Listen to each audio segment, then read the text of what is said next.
Good afternoon all. Good evening.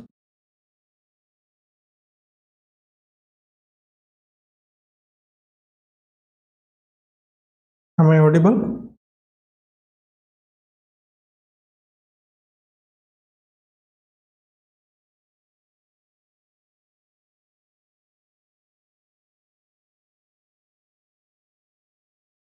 Am I audible? Please let me know in the comment section.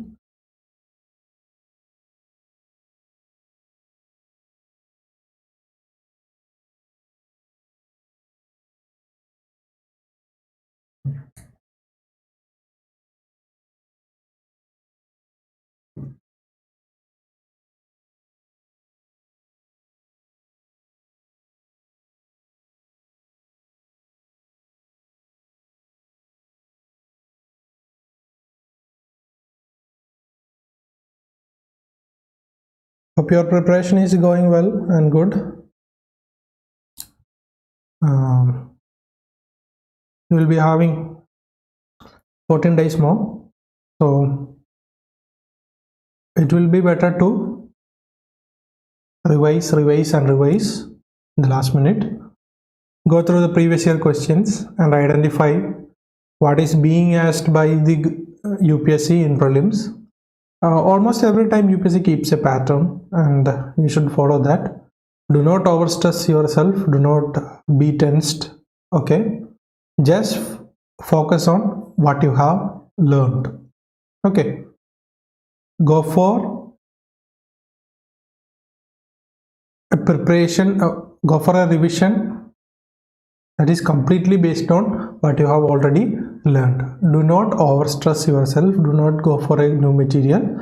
Just identify the important sections and just revise that, okay?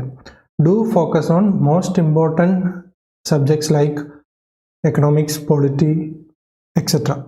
That will get you more rewards than anything. If you have completed current affairs, that is good.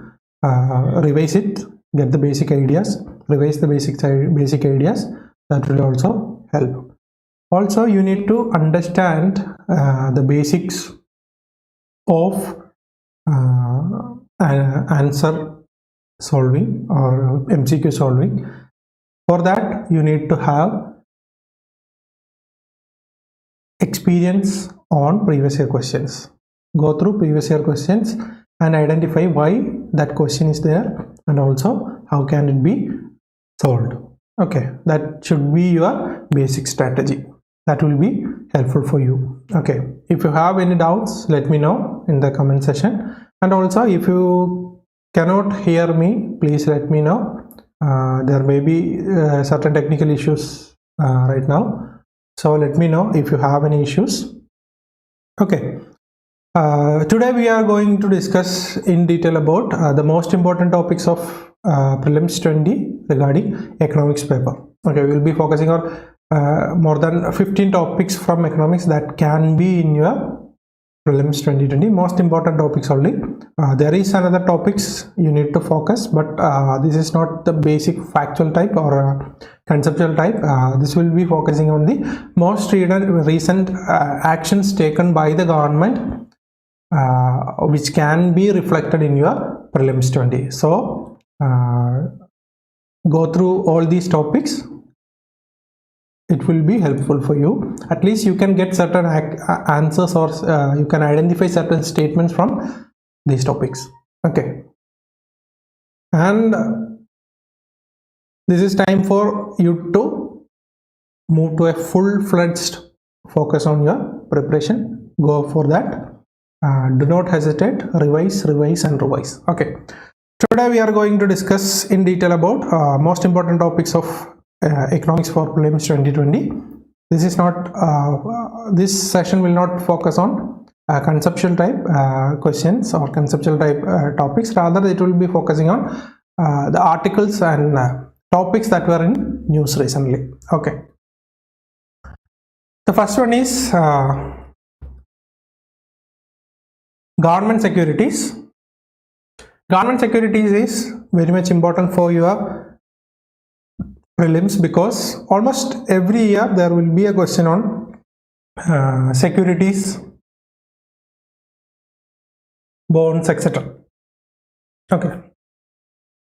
Here, the government securities means a GSEC or a government securities is a tradable instrument issued by the central government or the state governments. That is, it acknowledges the government's debt obligations. That is, the first point is it is a tradable instrument, or you can buy from somebody or the government itself and sell it to somebody. You can trade the GSEC. And second one is it is issued by Government of India or Government of States, and it acknowledges the government's debt obligation. Okay, this is the first and foremost point. And there is normally two types of government securities can be seen in market. The first one is short-term market, which is also known as treasury bills, have maturities of less than 1 year. And currently there will be 91 day, 182 day and 364 day treasury bills. The first one is short-term treasury bills, that is the maturities will be less than 1 year. And currently Government of India and Government of States are providing 91 day, 182 day and 364 day treasury bills. And second type is long-term, which have obviously it will have more than 1 year or maturities of more than 1 year. Okay, this is more than 1 year, 1 year or more. That is in this session, the current affairs topics related to GSEC is the Reserve Bank of India has introduced a separate channel, fully accessible route, or FAR, or fully accessible route, to enable non-residents to invest in specified Government of India dated securities. So if RBI has specified certain Government of India or GSECs to be under fully accessible route, then non-resident Indians can also invest in that. That is, fully accessible route is to enable non-residents to invest in specified Government of India dated securities. These securities attract non-foreign portfolio investor. For example, an NRI from India or NRI from certain parts of the country can invest in these FAR GSECs or FAR GSECs. That is, FAR GSECs is fully accessible route to enable non-residents to invest in specified Government of India dated securities. That is, it will provide an opportunity for the non-resident to invest in government specified dated securities. Okay, this will be focusing on, or these securities will invite non-foreign portfolio investors. That is the primary idea of GSECs or FAR GSECs, fully accessible route GSECs. Okay, this is the first topic. Hope you have enjoyed. Okay, next one is voluntary retention route. This is also relating to the investments. That is, the voluntary retention route ensures that the investment by the investor will be for a longer period. That is, voluntary retention route ensures that it will be invested for a minimum retention period of 3 years. In India, voluntary retention route invites for a minimum retention period of 3 years. That is, it encourages investors to undertake a long-term investments in Indian debt market. Okay. Here the first topic will be, first point will be, it will be a long-term investment, that is more than 3 years in India. And second one is, it will be investing in debt market, not in equity market. That is, voluntary retention route is for debt market. That is the second point. That is, first point is long-term investment, that is more than 3 years. And second one is, it will be investing in debt market. Debt market will be focused rather than equity market. Okay.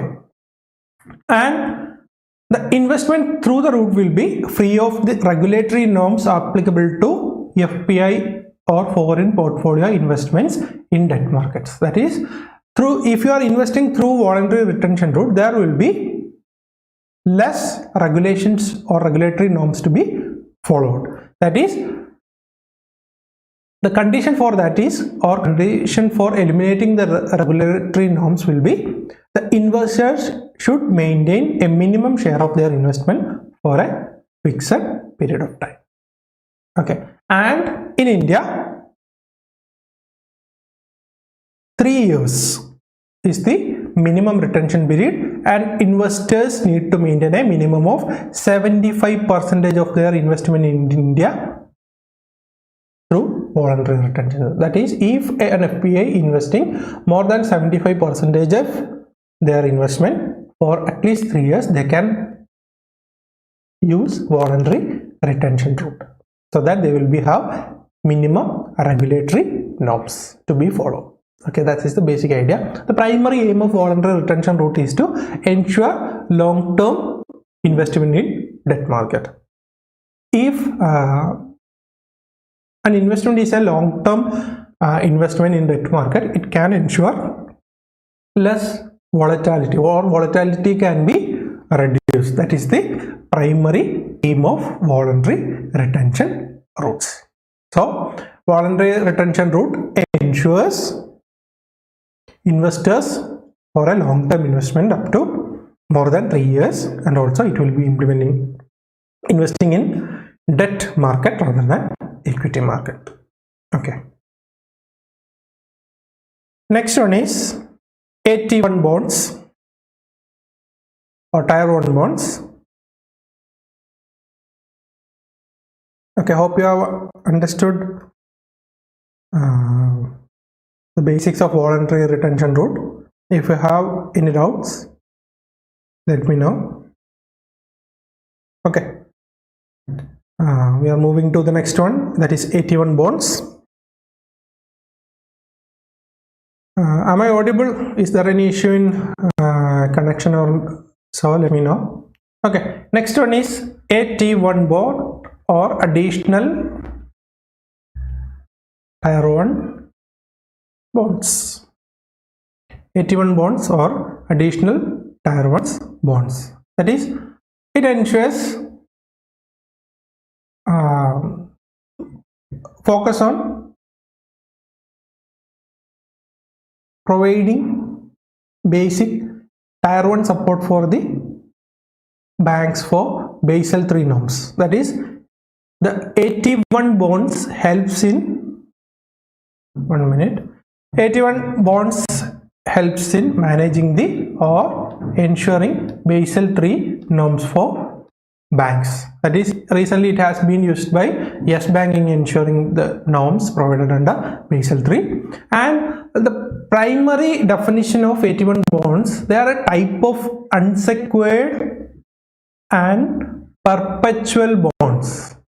That is, they are perpetual. That is, they carry no maturity. That is, if for example, in a normal case, the bond will carry a certain maturity period. Okay, there will be a maturity period. For example, I have bought G-Secs from or government bonds from certain entity or RBI or government or somebody else.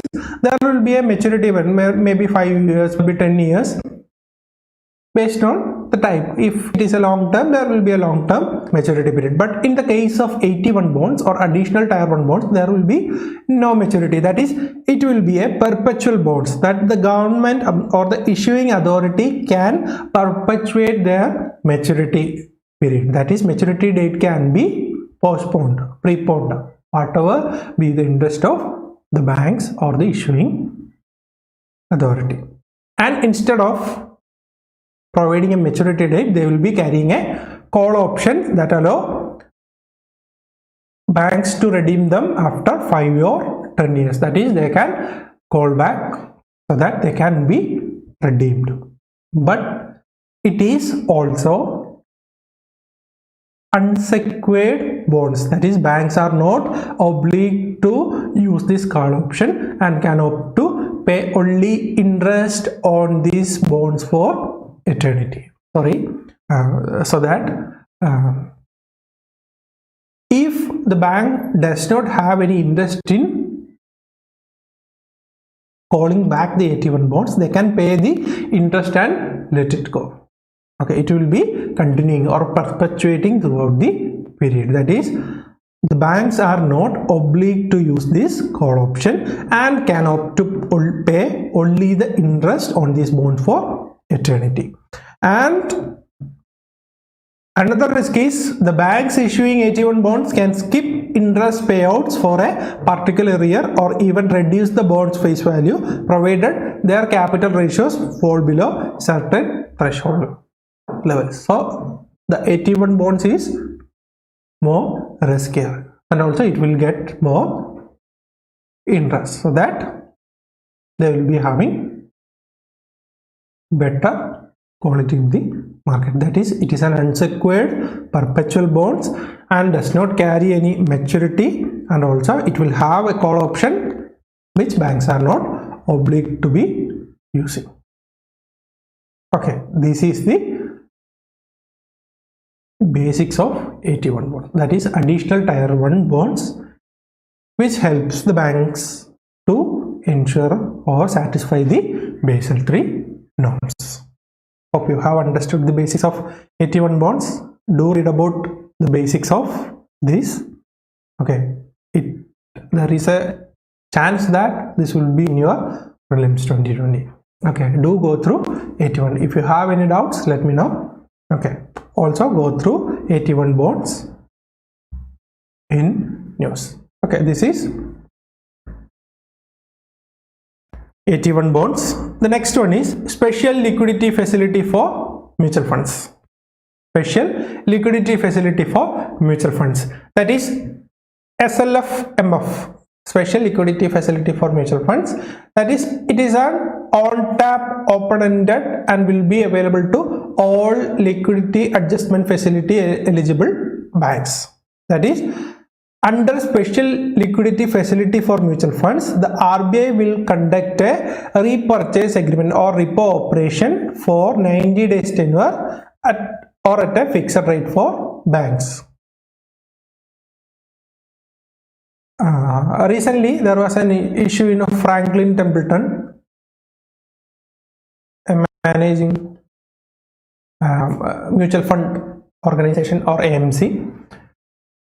Regarding that, the major issue faced by mutual funds in short term may be their liquidity requirements. There may be certain shortage in liquidity that can result in their failure, but the special liquidity facility is to ensure their liquidity flow or ensure the liquidity flow of mutual funds. That is, under this special liquidity fund for mutual funds, the RBI will be using repo operations or fixed operations or fixed rates for banks for 90 days, providing liquidity requirements of mutual funds. That is, the money availed by banks under SLF will be used to extend loans to mutual funds. That is, these funds availed under SLF should be only used to fund or extend loans to mutual funds. That is, the first requirement is SLF will be an operation, a 90 days operation conducted by RBI for repo operations or in a fixed rate for banks, and under this banks can avail fund from RBI, and this special liquidity facility or the fund availed through special liquidity facility should only be used to extend loans to mutual funds. That is, it should only be used to extend fund to mutual funds to ensure their liquidity requirements. That is SLF-MF or as a special liquidity facility for mutual funds. Okay. Next one is, this is one of the most important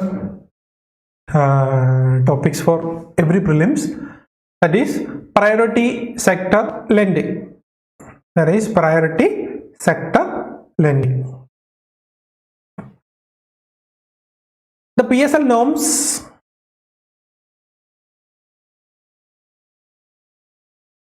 aims to ensure fund availability or credit availability to all the sections of society rather than to a certain section of the society. Prior to PSL, there was always an inequality in credit availability. The lower class or the lower economic classes such as agriculture, micro enterprises, weaker section does not even had any credit facility. That has resulted in low development in that sector. So that RBI has introduced priority sector lending so that everyone will be having a certain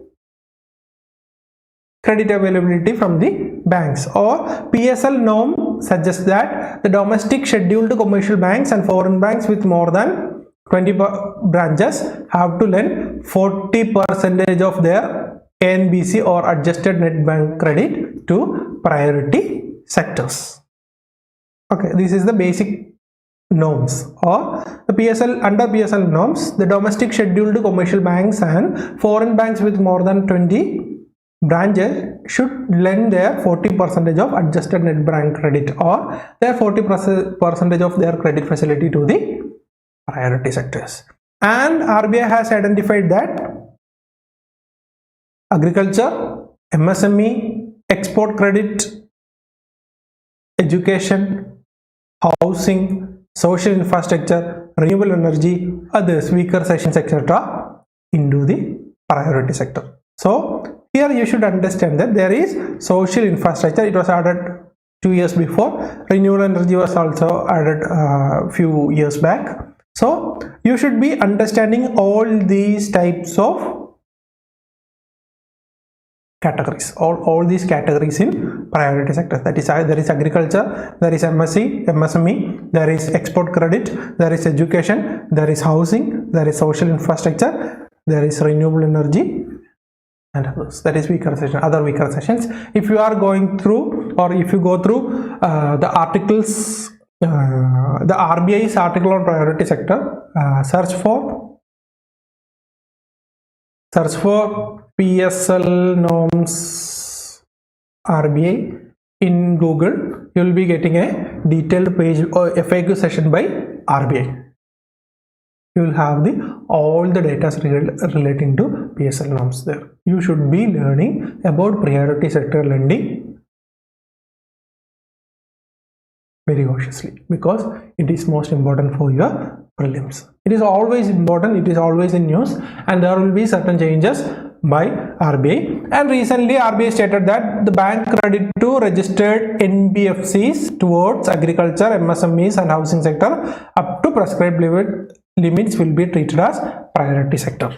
That is, prior to this was the changes added in last year. Before that, only direct credit to agriculture, MSMEs and housing sector will be coming under priority sector lending. So RBI has stated that if a bank is providing fund to a non-banking financial company or NBFC which will be supporting agriculture or MSME and housing sector will also be coming under priority sector lending. That is, if SBI is providing certain loans to National Housing Bank, which is a NHB, which is a NBFC, then it can also come under, or it can also stated under priority sector lending with a prescribed limits. That is the change in recent period. So you should be understanding that as well.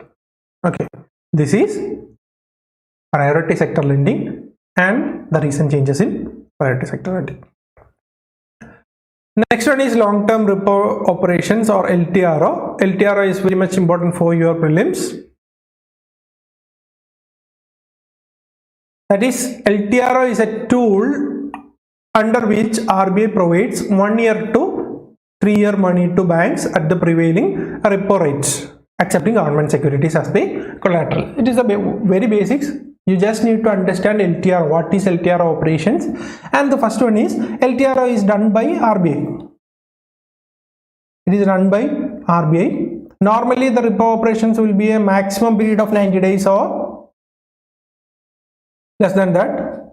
Under LTR, it is a long-term repo operation. It is a long-term repo operations, that is the money will be provided under LTRO will be for 1 to 3 years. It is for long term, and the collateral for LTRO will be what? Government security. Just understand this. You just need this for answering. If there is a question on LTRO, you just need, the question will be, what do you mean by LTRO operations? Taking the basic idea or the recent trends or the trends in past years, we can suggest that the question will be, what do you mean by LTR operation? It is an operation conducted by Finance Ministry to ensure fund for road development. Okay, that can be a question or a statement. So the basic idea will be what? Your focus on definition. Okay, LTRO, you just learn about the basic definition for LTRO. First one is LTRO. LTRO is a tool under which RBI provides 1 year to 3 year money to banks at the prevailing repo rate, accepting the government securities as the collateral. And next one is Consolidated Sinking Fund. Consolidated Sinking Fund or CSF.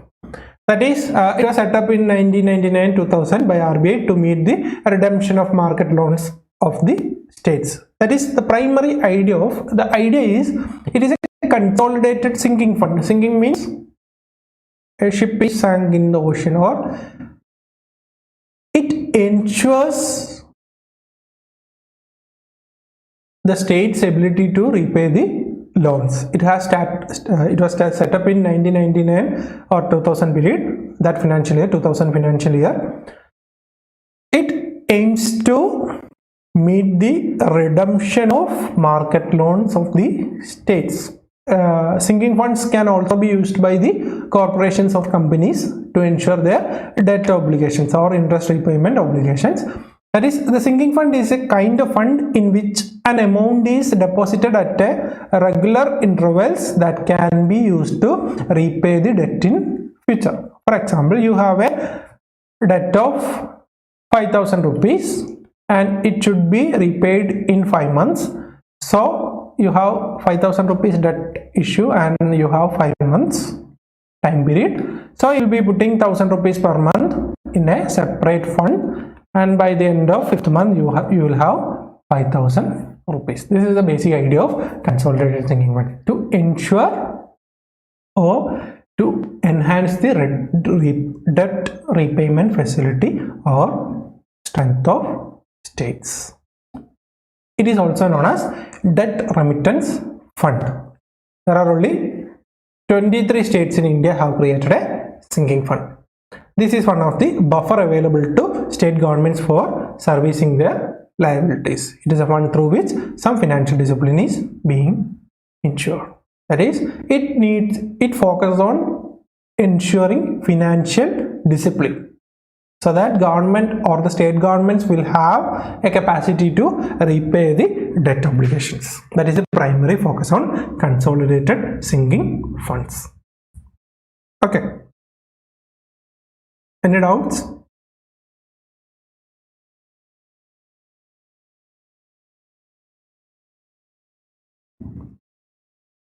If you have any doubts, let me know.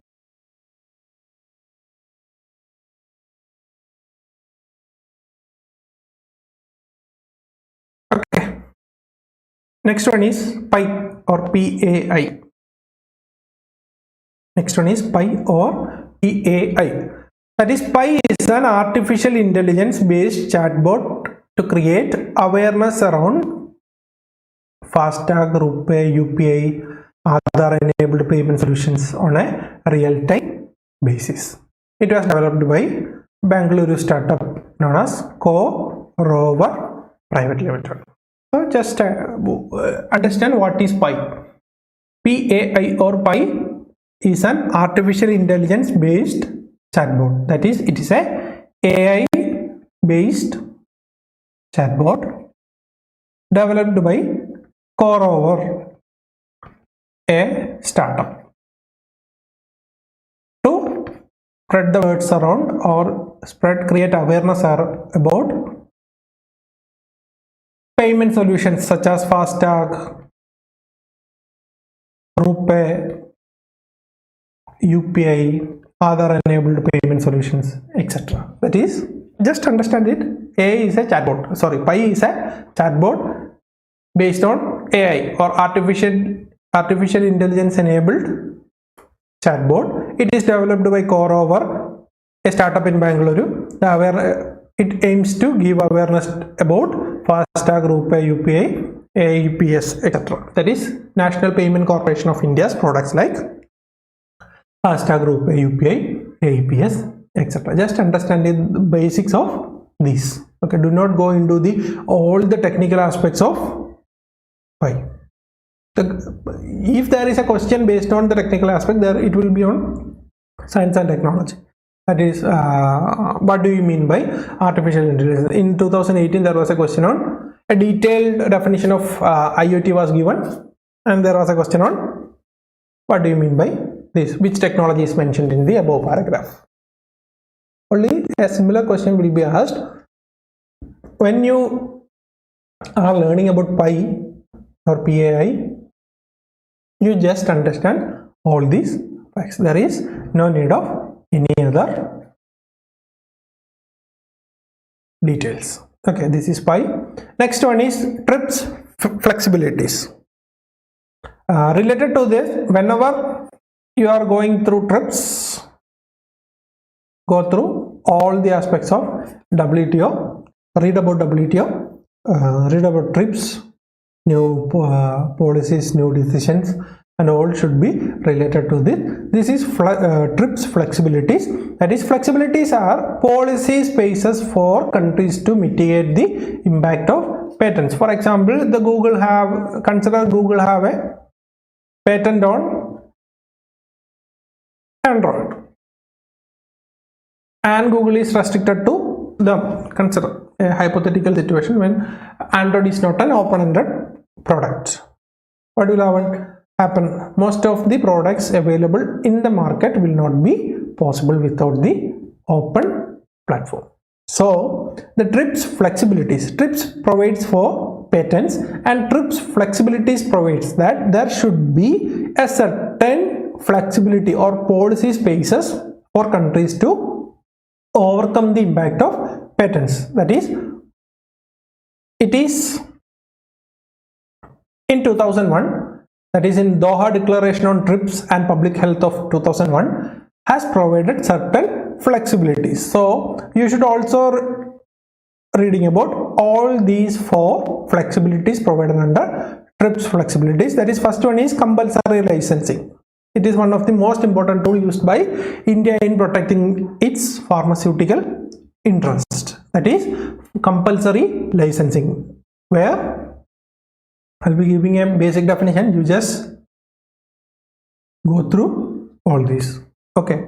First one is compulsory licensing, where you will be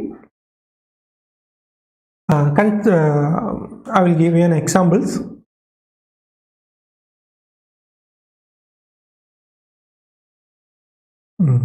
Consider ABC Pharma has patented COVID-19 vaccine, and it is the only company have a COVID-19 vaccine, and they have patented it and marketing for 10,000 rupees or 1 lakh rupees for one shot. So it will not be easily adapted by the society as a whole. There comes compulsory licensing, where government with or without the permission of the patent holding company can produce or let any entity to produce its generic version. Okay, that is, a government can produce the generic version of any patented medicine under compulsory licensing. That is, all these flexibilities are primarily available under public health or public health issue. That is the Doha Declaration on Public Health. Under compulsory licensing, if government wants to produce a patented medicine, government can do so without the permission of patented pharmaceuticals. That is a primary aim of compulsory licensing. The second one is parallel importation. Second one is parallel importation. That is, it is importation or importing without the consent of patent holder of a patented product marketed in another country. That is, for example, COVID-19 vaccine was available in, or is consider it is available only in US market and European market, and government can import without the permission of patented entity all these medicines. Okay, without the permission of entity who have patents. That is parallel importation. Or for example, another example for parallel importation is the medicine will be importing to the country at a cost of 10,000 rupees. At the same time, in EU, it is available for 2,500 rupees.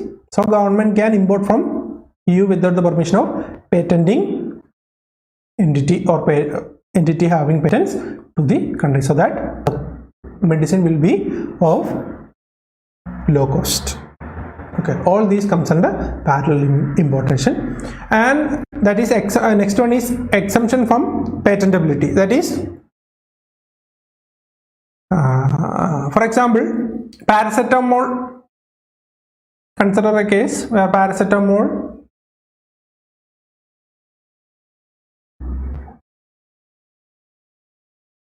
was invented to reduce fever, but later stage it has identified that the pain can be eliminated with the help of paracetamol. That is, if a medicine supposed to, or if a medicine is patented for certain disease and later stage it is understood that it can also be used for some other diseases, it can be directly used without the patent. There is no need of patent for that. And there is also data protection, limits on data protection. That is, an entity who is having patent for certain medicine should provide the data regarding the contents, ingredients and working of that medicine. That is data protection. Do read about all these. All these are important. Compulsory licensing, parallel importation, exception from patentability and limits on data protection. Okay, this is TRIPS flexibilities. If you have any doubt, let me know. Okay, next one is special drawing rights. Special drawing rights. This one also comes under IMF or International Economic Organizations. That is, SDR is an international reserve asset created by IMF in 1969 to supplement official reserves of member countries. Okay, that is, it was created by IMF to supplement the official reserves of member countries, and SDR is calculated from a weighted average of US dollar, euro, Japanese yen, Chinese renminbi, British sterling or British pound. That is, US dollar, euro, Japanese yen, Chinese renminbi and British sterling or British pound. Okay, and SDR basket is reviewed every 5 years. SDR basket is reviewed every 5 years or earlier if warranted. That is, whether there is a requirement of adding certain other currency into that. We will be checking it after 5 years or if earlier if warranted. Okay, technically SDR is neither a currency nor a claim on IMF itself. For example, if India is having 1 billion worth of SDRs, it does not mean that IMF will be giving you a certain amount or a $1 billion for you. Rather, it is a potential claim against the currencies of IMF members. That is, you can cash it, but it does not mean that it is a claim on IMF itself. It is not a claim on IMF itself. It is a potential claim against the currencies of INC members. Okay, and SDRs can only be held by IMF member countries and not by individuals, investment companies or corporation. That is, sovereign countries or IMF member countries can only hold SDRs. No individuals, investment companies or corporation can hold special drawing rights or SDR. Okay, this is the basic idea of special drawing rights. Do go through international organizations such as World Bank, IMF, WTO. There will be a question on that. Definitely there will be a question on that. Okay, you should always follow that. Okay, next one is open market sales scheme or OMSS. That is, the government has directed FCI to provide wheat and rice to NGOs and charitable organizations at open market sales scheme, right, without going through e-auction process. That is, just understand, this was recently in news that Food Corporation, after COVID-19 or amidst the COVID-19 pandemic, the government has directed the FCI to sell wheat and rice to NGOs and charitable organizations at open market scale scheme. Okay, the first thing is open market sales scheme or OMSS refers to selling your food grains by government or government agencies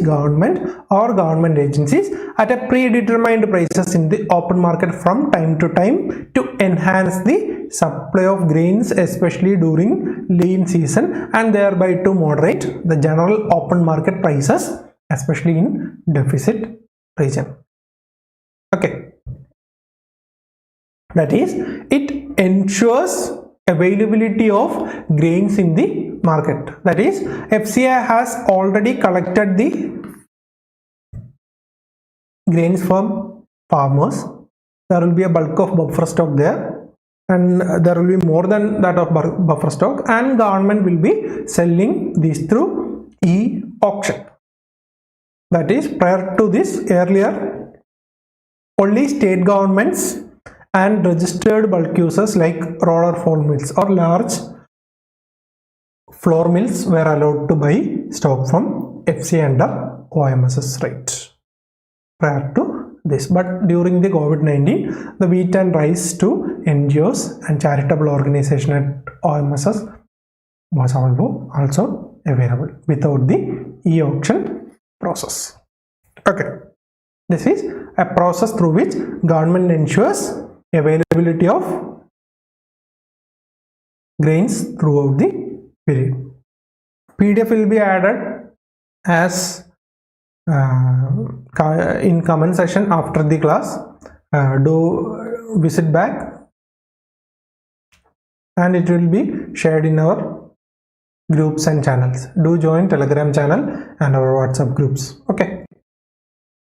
The next one is National Infrastructure Pipeline. That is, it will enable a forward outlook on infrastructure projects. The NIP includes economic and social infrastructure projects, and it has outlined plans to invest more than 102 lakh crore on infrastructure projects by 2024-25 with the center, states and the private sector to share the capital expenditure in a 39:39:22 formula. That is, it is a joint venture. National Infrastructure Pipeline is a 102 lakh crore project or a plan for infrastructure development plan by 2024-25, and it will include both economic and social infrastructure, and it includes center, states and private partners. All these will be added. That is, all sectors will be focusing on NIP. That is, there will be center, there will be state governments, and there will be private sectors. And here given is the flow of fund to each sector. That is, the road will be the primary focus, then urban and housing, then railways, then conventional power, then renewable energy. At least identify the 4 or 5 types, the largest types in national infrastructure pipeline. Okay. Next one is India Investment Grid. Next one is India Investment Grid. It is an initiative of government for promotion of industry and internal trade. That is, Department of Promotion of Industry and Internal Trade. They will be initiating under Ministry of Commerce and Invest India. That is, it will be implemented by DPII, and IIG showcases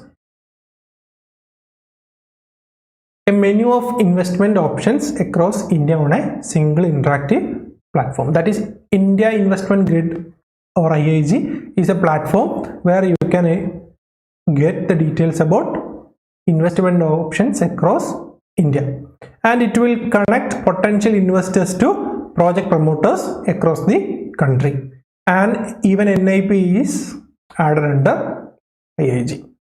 Okay, the projects under NIP or National Infrastructure Pipeline also added under IIG. These are the basic facts of India Investment Grid. That is, it is an initiative under Department of Promotion of Industry and Internal Trade, and also it will provide a menu of investment options available to potential investors in the country, and even National Infrastructure Pipeline is added under IIG.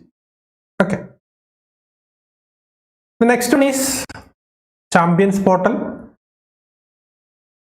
Champions Portal. Hope you are getting the basic idea of important topics. You should also read about these, because it is very important. Do not overstress. Just go through the topics. We will be sharing the PDF in our Civils360's Telegram channel and also in WhatsApp groups. Do go through that. It will be helpful for you. Okay. Next one is Champions Portal. That is, it is creation and harmonious application of modern processes for increasing output and national strength portal. That is Champions Portal.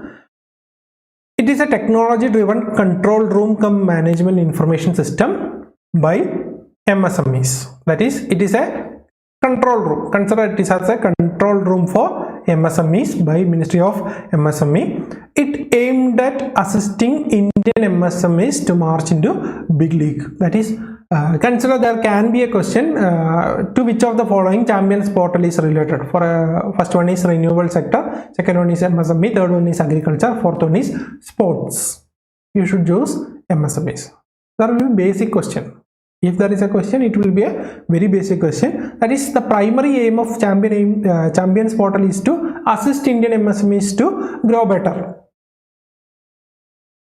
That is, it will help to solve their grievances and providing hand-holding to them. If there is a issues like trade receivables, all these can be solved through Champions Portal, and it is fully integrated with CPGRAMs or Centralized Public Grievance Redressal and Monitoring System. Do read about CPGRAMs as well. Okay, this is Champions Portal. It aims to provide support for Indian MSMEs.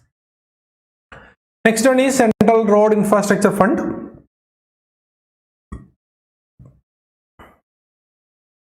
Next one is Central Road Infrastructure Fund.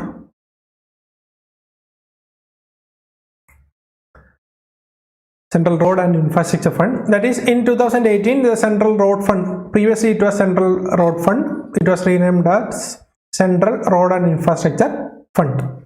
That is, it is a non-lapsable fund created under Central Road Fund Act of 2000, and it is credited with the cess collected on high-speed diesel and petrol. It is credited with the cess collected on high-speed diesel and petrol. And recently, the work related to CRIF has been transferred from Ministry of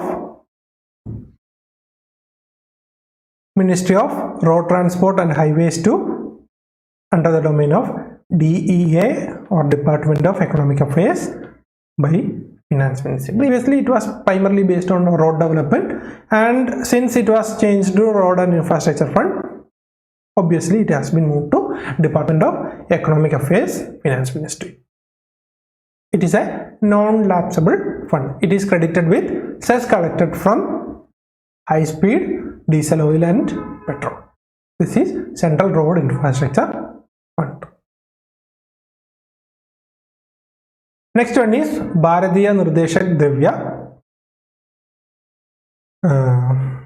This is a gold standard. As it is the first initiative in India to create a gold standard, there can be a question on the same. So do learn about, just read about Bharatiya nirdeshak dravya or BND 4201. There can be a question. Recently BND 4201 was recently in news. It was related to 1. Potential COVID-19 vaccine, B. Gold standard, C. 3-parent baby, hypersonic missile.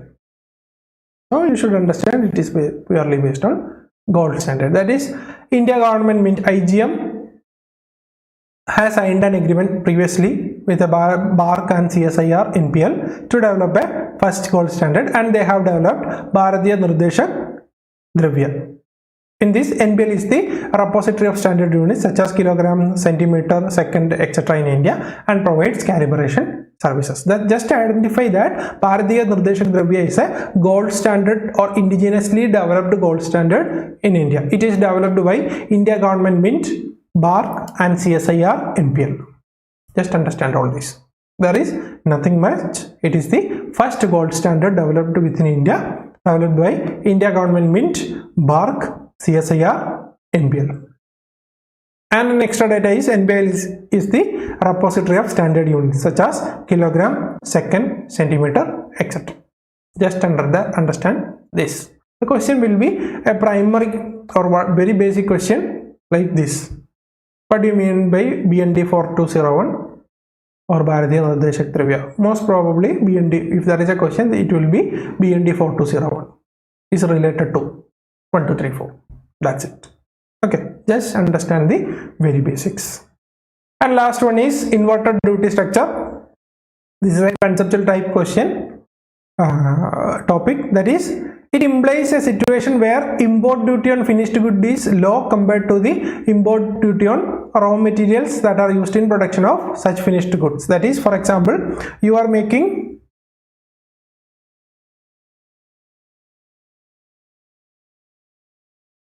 a sandal, or you are making a shoe. Okay, you need leather. You are making a leather shoe. You need leather plus some other materials. Okay, you have imported all the raw materials and you created value added, and you have identified that the raw material costs this and all this, and you can market it for 2,500.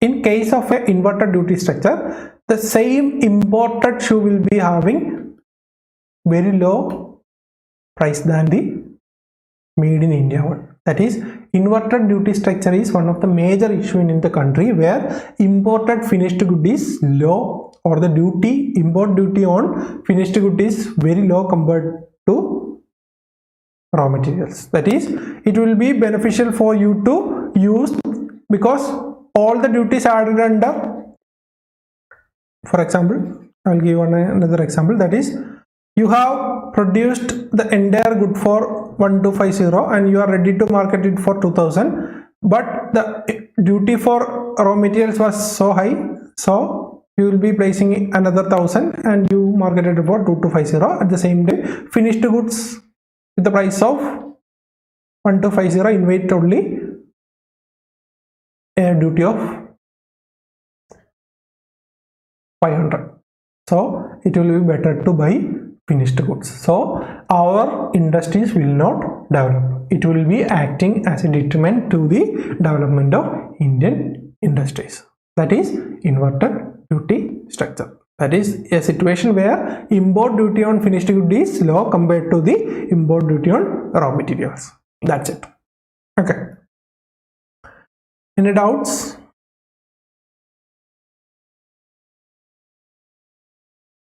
Any doubts?